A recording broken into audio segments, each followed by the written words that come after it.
Sobat Belajar, selamat datang di Ayo Belajar. Nah, gimana nih kabarnya Sobat Belajar semua?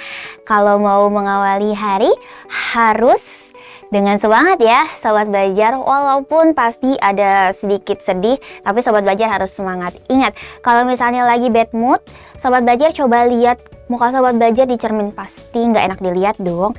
Nah, caranya gimana nih biar enak lagi moodnya? Nah, coba Sobat Belajar coba senyum, terus lihat bedanya. Kalau misalnya mukanya nggak enak dan abis itu senyum, pasti langsung terlihat perbedaannya kan? Dan kalau misalnya Sobat Belajar senyum, itu pasti bisa banget naikin mood Sobat Belajar. Makanya kalau misalnya Sobat Belajar mau memulai sesuatu, harus dengan semangat. Seperti apa yang harus kita lakukan hari ini, yaitu belajar, kita mulai dengan semangat. Apalagi hari ini kita mau membahas tentang suatu teori nih Sobat Belajar bersama Kavia 30 menit ke depan. Sesuatu yang ada di kehidupan sehari-hari, tapi jarang banget kita tahu dasar teori dari prinsip pembelajarannya. Udah penasaran belum apa? Nah, makanya kalau penasaran Sobat Belajar harus stay tune terus di live Kasih Ayo Belajar. Jangan kemana-mana. Jangan lupa belajar, karena sekarang belajar itu mudah. Ayo belajar! Oke, Sobat Belajar, gimana nih? Kalau misalnya sama Kavia, berarti udah tahu ya kita akan belajar tentang makhluk hidup dan juga sesuatu yang relate dengan kehidupan sehari-hari. Seperti yang tadi sudah Kavia sedikit spoiler nih, bahwa kita akan mempelajari sesuatu yang sering banget kita lihat tapi jarang banget kita ketahui tentang dasar-dasar teorinya. Oke, nah Sobat Belajar, kalau misalnya Sobat Belajar lagi kusut nih, terus tiba-tiba menemukan ide, misalnya lagi Sobat Belajar dapat tugas yang susah banget nih. Terus setelah Sobat Belajar perhatiin, Sobat Belajar coba solving, terus tiba-tiba dapat nih jawabannya. Kira-kira kata-kata apa yang keluar kalau misalnya dapetin sesuatu dari pemecahan masalah yang sangat amat susah buat Sobat Belajar? Kira-kira apa ya? Kalau Kavia pribadi itu biasanya oh iya gitu, oh iya kan caranya begini. Nah, atau sampai jentikin jari, oh iya kan begitu ya caranya, kenapa sih bisa lupa? Nah, namanya juga udah mulai faktor U nih, jadi suka lupa gitu kan. Nah, kalau Sobat Belajar, kira-kira biasanya kata-kata yang keluar kalau misalnya udah inget sesuatu tuh apa? Coba dong Sobat Belajar kasih komennya nih, kira-kira apa nih kata-katanya. Nah, mungkin ada beberapa Sobat Belajar yang jawabannya kayak misal, oh I have a good idea, atau misalnya oh iya aku baru ingat. Nah, betul banget nih, kayaknya itu deh jawabannya. Nah, kalau misalnya kita biasanya seperti itu. Tapi ada satu istilah ketika kita dapet ide nih dari suatu solving yang susah, itu adalah Eureka. Nah, gak asing ya sama kata-kata Eureka ini. Biasanya kata-kata Eureka ini memang dipakai itu di benua Eropa. Biasanya kalau misalnya lagi solving problem nih, terus dapet idenya, orang-orang Eropa biasanya jawabnya, Eureka. Nah, seperti itu. Berarti mereka sudah mendapatkan problem solving dari masalah yang sedang dicari. Tapi, asal mula kata Eureka ini dari mana ya, Sobat Belajar? Kira-kira dari mana? Oke, kita telusuri dari mana asal mula Eureka ini. Oke, kita lihat di sini gambarnya sih kayak orang mandi biasa ya. Tapi dari sesuatu yang biasa ini menghasilkan suatu teori yang sangat amat berguna loh Sobat Belajar. Kira-kira familiar nggak sama gambar ini? Ini adalah gambar ketika salah satu penemu dari teori fisika. Kira-kira namanya siapa? Coba tebak. Nah, Kavia kasih spoiler dari cara menemukannya nih, gimana salah satu penemu ini alias bapak penemu ini menemukan teorinya. Jadi suatu hari nih, zaman dahulu kala, itu ada seorang raja. Dia menugaskan bapak penemu ini untuk menguji keaslian dari mahkota emasnya. Nah, gimana caranya penemu ini bisa membuktikan nih bahwa mahkota tersebut terbuat dari emas asli atau tidak. Nah, kemudian ketika sedang mandi, bapak penemu ini tiba-tiba menemukan suatu ide nih ketika dia mandi di suatu bak dengan air yang penuh, kemudian dia masuk ke dalamnya, otomatis air yang ada di dalam baknya itu akan keluar dong. Nah, ketika airnya keluar, ternyata setelah dihitung, air yang keluar dari dalam bak itu sama dengan gaya apung yang diterima oleh bapak penemu ini. Jadi kan kalau misalnya ada benda masuk ke dalam air itu kan pasti dia punya gaya apung dong, ya kan? Karena kan nggak semua benda itu ketika kita masukkan ke air itu semuanya tenggelam. Pasti ada yang mengapung atau ada yang melayang alias di tengah, nggak terapung tapi juga tidak tenggelam. Seperti itu. Nah, ketika sedang mandi, bapak penemu ini menemukan hal seperti itu. Nah, jadi kita ungkap nih bahwa penemu ini adalah Bapak Archimedes. Nah, ketika menemukan teori di mana beliau menemukan bahwa volume air yang keluar itu sama dengan massa atau gaya terapung yang diterima oleh benda, dia bilang nih, Eureka! Nah, seperti itu. Dari situ baru Bapak Archimedes ini dia menemukan cara untuk melihat apakah mahkota emas raja ini dia asli atau tidak. Akhirnya itu mahkota dari raja ini dimasukkan ke dalam air. Nah, ternyata mahkota ini tenggelam sampai bawah. Dan bisa dibuktikan dari hal tersebut bahwa mahkota tersebut terbuat dari emas asli. Seperti itu, sangat sederhana ya Sobat Belajar cara menemukannya.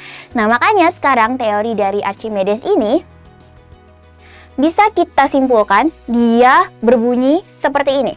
Sebuah benda yang dicelupkan pada suatu benda cair, nah maka benda tersebut akan mendapatkan gaya ke atas atau bisa kita sebut sebagai gaya apung. Dan gaya apung itu akan memiliki besaran yang sama dengan zat cair yang dipindahkan. Nah, seperti tadi sudah Kavia bilang ya bahwa air yang keluar dari bak tersebut sama dengan gaya apung yang diterima oleh Archimedes tersebut. Nah, seperti ini teorinya. Nah, kalau misalnya kita sudah lihat bagaimana teorinya, bagaimana prinsip dari hukum Archimedes ini, kita harus lihat turunan dari rumusnya. Nah, rumusnya adalah gaya Archimedes sama dengan rho fluida atau massa jenis fluida dikali gravitasi dikali dengan volume benda dalam fluida. Atau ada satu rumus lagi di mana dia menggunakan berat. Itu berat benda pada fluida atau berat benda di dalam fluida itu sama dengan berat udara dikurang gaya Archimedes. Nah, masing-masing ini memiliki satuan tentunya. Nah, kalau gaya itu pasti dia satuannya adalah Newton. Nah, kalau untuk rho dia adalah kilogram per meter kubik dan gaya gravitasi adalah meter per second kuadrat. Nah, kalau volume dia adalah meter kubik.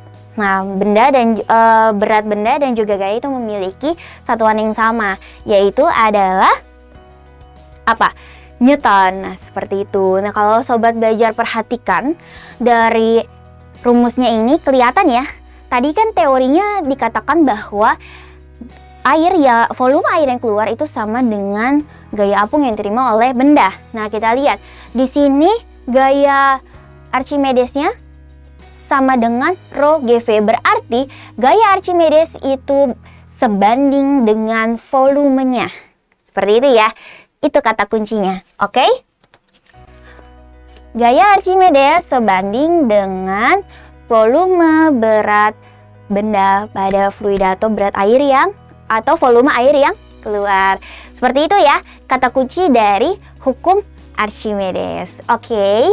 Nah, selanjutnya kita lihat dari rumus yang tadi, dari hukum Archimedes yang tadi, kita bisa mendapatkan 3 teori dari benda yang dimasukkan ke dalam air. Nah, kalau tadi kan Kavir sudah sedikit spoiler ya bahwa setiap benda ini masuk ke dalam air itu ada yang terapung, ada yang melayang, dan ada yang tenggelam. Nah, kenapa dia bisa terapung?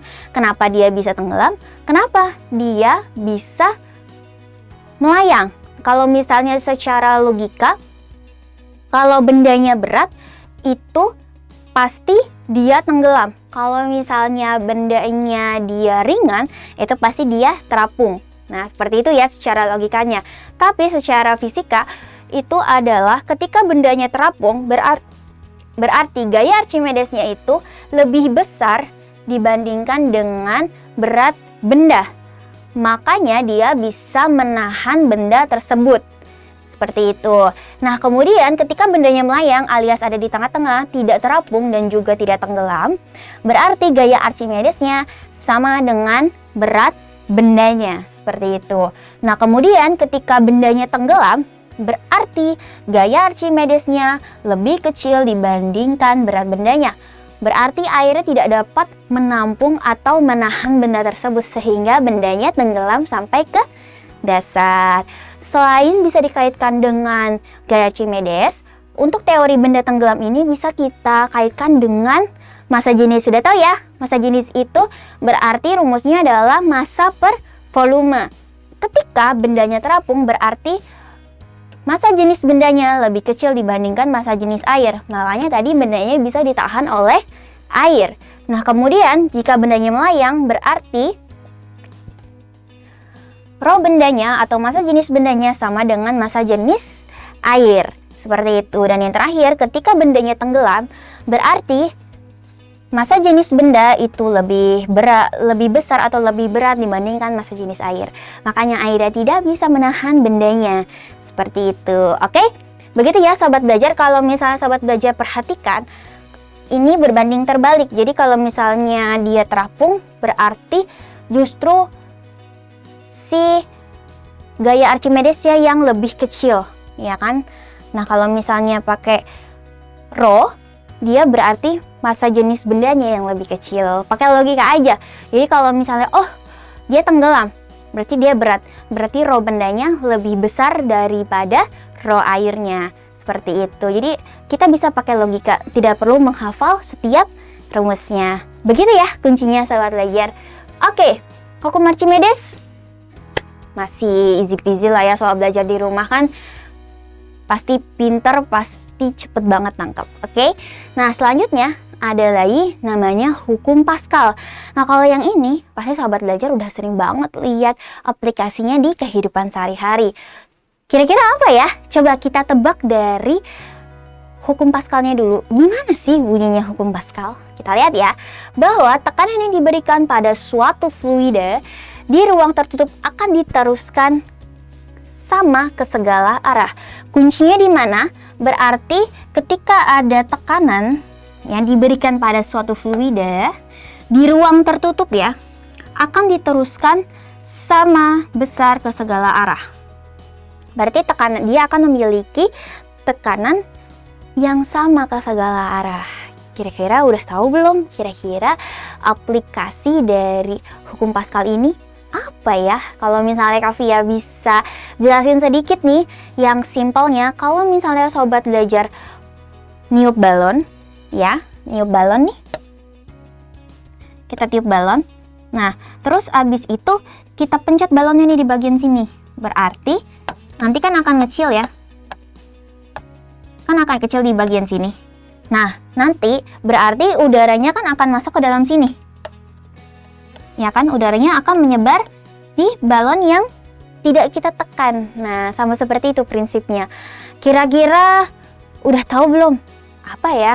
Oke, coba kita lihat. Nah, untuk aplikasi di kehidupan sehari-harinya, hukum Pascal ini digunakan untuk pompa hidrolik. Kalau misalnya sobat belajar sering ikut ayahnya atau sering ikut mamanya nih ke tempat pencucian mobil, itu kan biasanya kalau cuci mobil itu dia pasti diangkat, ya kan? Nah, untuk pengangkatan mobil tersebut itu menggunakan prinsip pompa hidrolik menggunakan hukum Pascal. Jadi nanti di dalam pompa hidrolik itu akan ada dua pompa, yaitu ada pompa kecil dan juga pompa yang besar. Ada yang permukaan kecil, ada yang permukaan besar gitu. Nah, kalau untuk permukaan yang kecil dia akan menggunakan A1. Sama, nanti kan kalau misalnya ada tekanan berarti kan ada gayanya. Dia menggunakan F1 dan P1. Kalau misalnya dia yang besar, itu berarti yang permukaannya besar. Ini kan kalau sobat belajar lihat yang di sebelah sini kecil, yang di sebelah sini besar. Nah, biasanya kalau misalnya dalam pompa mobil tuh, kalau misalnya lagi pompa mobil, yang di sebelah sini untuk pompanya, yang di sebelah sini nanti ada mobilnya. Mau gambar mobil. Ada Kavia gambar dulu mobil. Lurus gini. Nih, gambar mobil anak SD. Nih, nanti yang sebelah sini ada mobilnya. Gitu, yang di sini ditekan, nanti kan yang sebelah sini naik. Ya kan? Nah, yang ditekan ini dia biasanya mempunyai tekanan, luas permukaan, dan juga gaya. Nah, gaya dan juga A-nya itu dia lebih kecil dibandingkan yang di sini. Karena kan yang di sini dia harus menopang mobil, ya kan? Tapi tekanannya lebih besar. Oke, sedangkan yang sebelah sini tekanannya lebih kecil, tapi gaya dan juga luas permukaannya lebih besar. Seperti itu ya, sobat belajar. Pokoknya kalau misalnya nanti di soal ada yang bilang penampang kecil dan penampang besar, berarti kalau penampang kecil itu pakainya yang A1. Jadi tandain aja sebagai A1. Kalau dia sebagai penampang besar, nah di sini tandai sebagai A2. Kalau penampang besar berarti ingat aja, oke, berarti dia tempatnya mobil. Gitu. Kalau misalnya penampang kecil berarti dia tempat pompanya. Nah, seperti itu. Nah, tekanan yang diberikan dari A1 ini ke sini nanti dia akan sama besarnya. Begitu. Makanya rumusnya adalah P1 sama dengan P2 sesuai dengan hukum Pascal tadi. Kan tekanan itu akan menyebar sama rata ke seluruh permukaan ruang tertutup.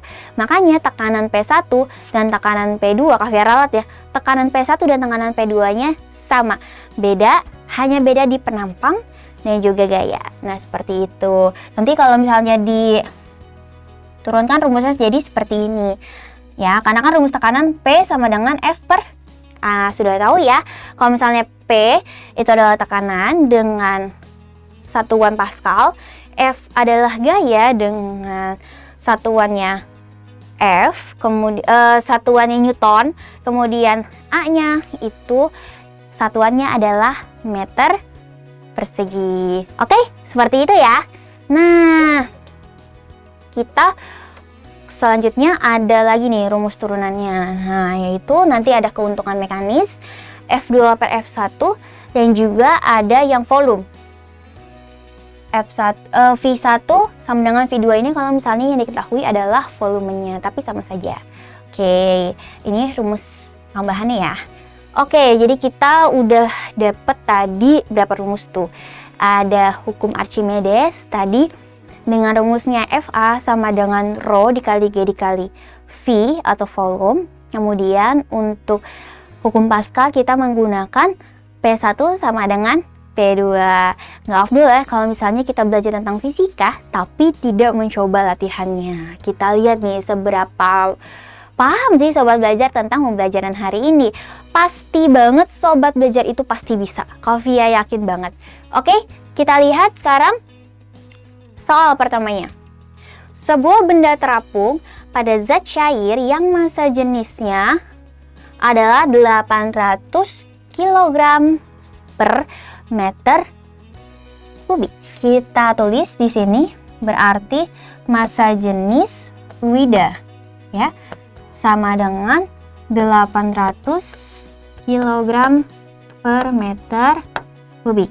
Nah, kita garis ya. Oke, jika 1/4 bagian benda tidak tercelup, oke, kita bikin gambarnya. Ini air.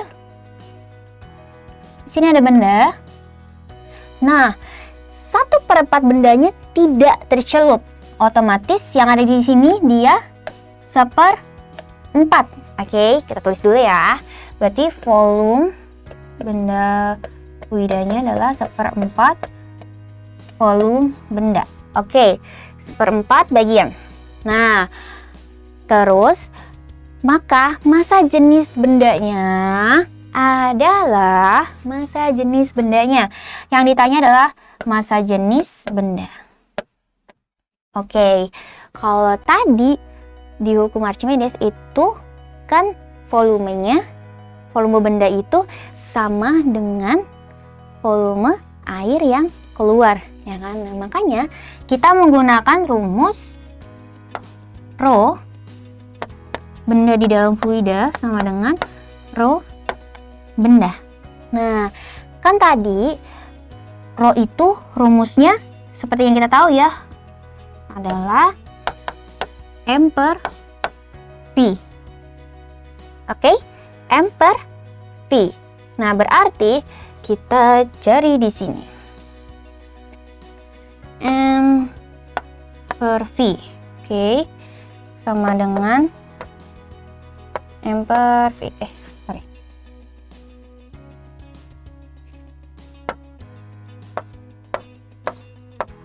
Oke. Nah, kita lihat rho dari benda di dalam fluidanya adalah 800 dikali. Nah, di sini benda yang tidak tercelup adalah 1/4, ya kan? Bendanya yang ada di udara itu adalah 1/4, ya kan? Nah, berarti yang tercelup berapa?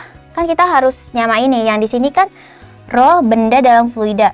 Berarti yang ada di dalam fluidanya berapa? Berarti kan 1 dikurang 1/4 sama dengan 3/4. Nah, kita tulis di sini per 3/4. Rho V, aku tulis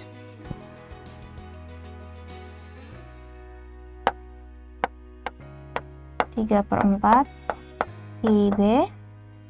Nah, kemudian untuk rho sorry, yang dicari masanya ya. Maaf.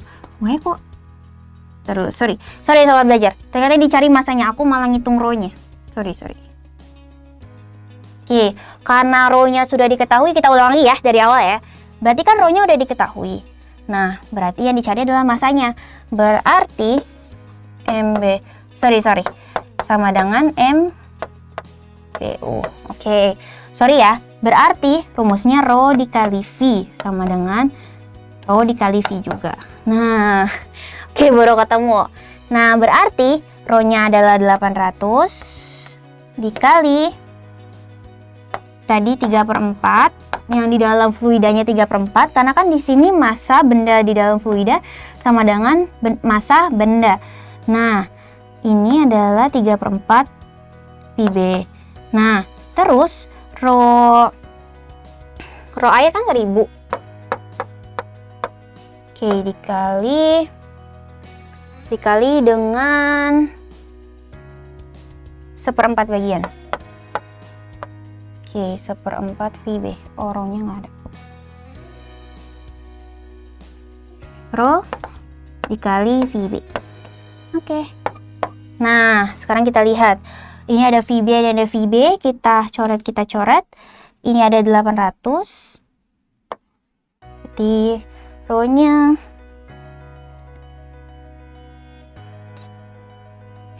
oke. Berarti rho-nya sama dengan VB-nya udah dihapus. Nggak bisa. Oke. Berarti rho-nya sama dengan berapa sobat belajar? Ini kan udah ada rho-nya. Berarti tinggal dibagi saja. Sisanya kan berarti 3/4 dikali 800. 4-nya coret sama 800 jadi 200. Berarti rho-nya adalah 600 kg per meter kubik. Oke, seperti itu ya. Jadi kalau misalnya ada fisika, kita baca dulu, kita tulis dulu apa yang kita ketahui, terus apa yang ditanya. Jangan sampai keliru lagi. Oke, nomor 1 boleh di screenshot sama sobat belajar nanti sebelum kita next ke soal berikutnya. Oke, di screenshot dulu ya. 1, 2, 3. Oke, udah ya? Udah di screenshot ya semuanya ya? Oke, itu bisa Kavia lanjut lagi ke soal berikutnya. Nah, yang ini kita baca. Sebuah mobil yang beratnya 9.000 N. Nah, ingat tadi kalau misalnya ada bendanya ya, diangkat dengan mesin hidrolik. Sudah tahu berarti kita harus pakai rumus apa? Pakai rumus hukum Pascal ya. Karena dia berkaitan dengan mesin hidrolik. Nah, kalau tadi di mesin hidrolik yang ada bendanya itu yang A1 apa yang A2 ya? Yang A2. Oke, kita tulis A2-nya sama dengan 9.000 Newton. Jika luas penampang piston kecil, Oke, kalau piston kecil berarti dia luas permukaan yang kecil. Kalau luas permukaan yang kecil berarti dia A1 atau A2 ya. Dia adalah A1. Sorry, ini F. Oke, A1-nya adalah 5 cm. Oke, kita rubah dulu jadi 5 dikali 10 pangkat min 4 meter. Nah, kemudian piston besarnya, nah kalau yang besar berarti A berapa? A2 ya.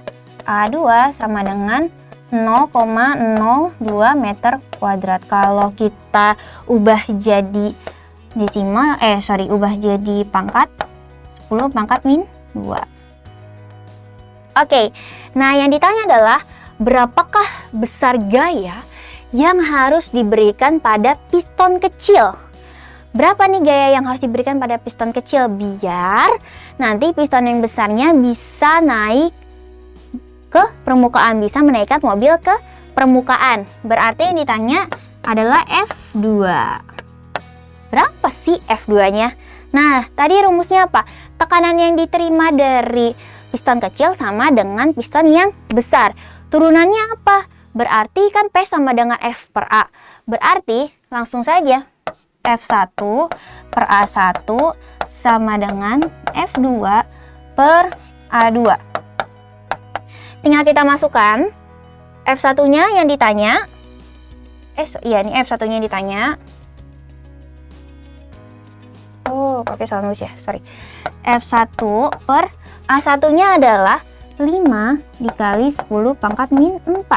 Kemudian F2-nya adalah 9.000.